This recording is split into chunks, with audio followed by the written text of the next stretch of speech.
Au chapitre 12 de l'Apocalypse, versets 1 à 12, nous voyons ce que sera la dernière heure des croyants, prêts à partager le trône avec le Seigneur. Au verset 5, nous voyons les vainqueurs prêts pour le trône qui leur est destiné sous l'image d'un fils mâle. Et voici le dragon, dressé, prêt à les dévorer, parce qu'ils ont vaincu, parce qu'ils partageront le trône avec Christ et jugeront avec lui le monde et les anges déchus. Apocalypse 2, 26-27. Ainsi, à l'heure où les vainqueurs s'élevant de la terre émergent en cette sphère entre notre globe et les cieux pour rejoindre le Seigneur victorieux et prendre part avec lui au jugement final qui atteindra Satan, même en cette heure, le dragon est dressé pour dévorer les vainqueurs. Remarquez aussi que le combat de l'archange Michel et des anges de lumière contre Satan et ses anges déchus est apparemment en rapport avec l'ascension de ceux qui doivent partager le trône. Mais Satan est vaincu. Lui et ses anges sont précipités sur la terre. Alors, le voyant entend une grande voix dans le ciel. Maintenant est venu le salut et la puissance et le royaume de notre Dieu et le pouvoir de son Christ.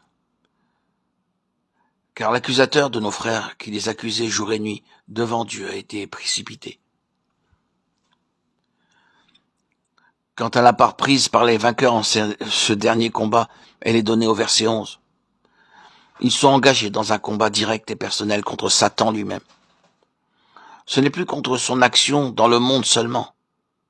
Ils l'ont vaincu, lui, Satan, à cause du sang de l'agneau et de la parole de leur témoignage, et parce qu'ils n'ont pas aimé leur vie jusqu'à craindre la mort.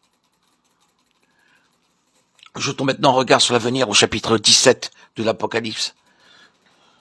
Nous voyons Christ et les vainqueurs, l'héritier et les co-héritiers qui exercent le jugement.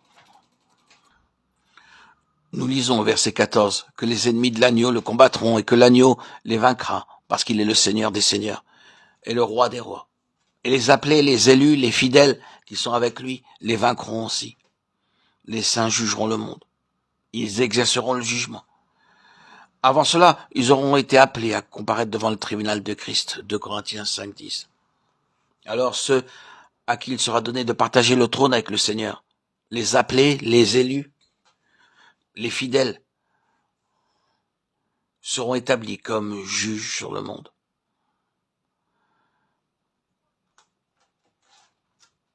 Tiens ferme ce que tu as, que personne ne ravisse ta couronne.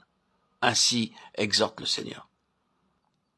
Peut-être dites-vous, depuis que je témoigne de la défaite de Satan, ennemi vaincu au calvaire, depuis que je prie contre lui, il n'a pas cessé de m'attaquer.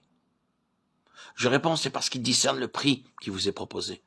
Il attaque ceux qui jugeront les anges déchus s'ils obtiennent le prix du trône. Ne voulez-vous pas tenir ferme votre couronne? Et comment faire, me direz-vous? Ayez tout simplement la ferme volonté d'une obéissance totale et sans déviation à Christ et à la lumière qu'il vous a départie. Quoique cette obéissance puisse vous coûter, dites-vous, le Seigneur me prépare pour le trône. Répétez souvent, celui qui est en moi est plus grand que celui qui est dans le monde. Tiens ferme ce que tu as. Que personne ne ravisse ta couronne. Pour toute victoire dans ce combat, il y a aussi le gain. C'est pourquoi l'apôtre dit, les souffrances du temps présent ne sont rien comparées à la gloire qui sera manifestée en nous. Celui qui vaincra, je le ferai asseoir avec moi sur mon trône. Gloire à Dieu au plus haut des cieux, et paix sur la terre aux hommes qu'il aime. À toi, Seigneur, tout honneur et toute gloire pour les siècles des siècles. Amen. Alléluia. Que ton fidèle amour est une grande chose, ô Dieu, mon Rédempteur, mon rocher, mon gardien. Oh, quel puissant soutien, que ce bras de ta grâce où mon cœur se repose. Bien-aimé Fils de Dieu, mon cœur plein d'allégresse, dans la paix de la foi se tient sous ton regard. Oh, quelle riche part mon âme chaque jour possède en ta tendresse.